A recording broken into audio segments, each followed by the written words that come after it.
Telugu Desam party కార్యకర్తల బలాన్ని నమ్ముకుంటుంది కాబట్టి స్వర్గీయ నందమూరి తారక రామారావు గారు ఆ రోజే కార్యకర్తలను తయారు చేసినటువంటి చరిత్ర ఉంది.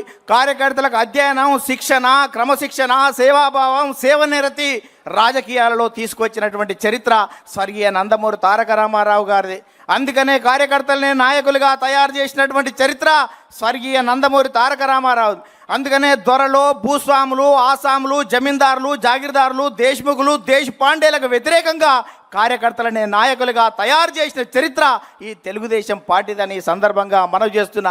ఈ 44 సంవత్సరాల తెలుగుదేశ ప్రస్థానంలో గ్రామాలకు మౌలిక సౌకర్యాలు ఇచ్చాం, ప్రజలకు సంక్షేమ ఫలాలు అందించాం, ప్రజలకు రాజకీయ చైతన్యం ఇచ్చాం, బలహీన వర్గాలకు రాజకీయ జీవితం ఇచ్చాం, సామాజిక మార్పులకు శ్రీకారం చుట్టాం, ఆర్థిక అభివృద్ధికి అందలం వేశాం, నిమ్న జాతుల ఉద్ధరణ కోసం, బడుగు జన ఉద్ధరణ కోసం బాటలు వేశాం, దేశ రాజకీయాలనే సమూలంగా మార్చివేసినాం, రాష్ట్ర రాజకీయాలని, దేశ రాజకీయాలను ప్రపంచవ్యాప్తంగా మార్చివేసినాం. ఇవాళ ప్రధానమంత్రుల, రాష్ట్రపతి ఎన్నికల్లో ప్రధానమైనటువంటి భూమికను పోషించాం. అందుకనే తెలుగుదేశం పార్టీ ప్రపంచవ్యాప్తంగా అనేక దేశాల్లో జెండా ఎత్తి తెలుగువాడి ఆత్మగౌరవాన్ని పాటించినటువంటి చరిత్ర మనది అని సందర్భంగా గుర్తు చేస్తున్నా.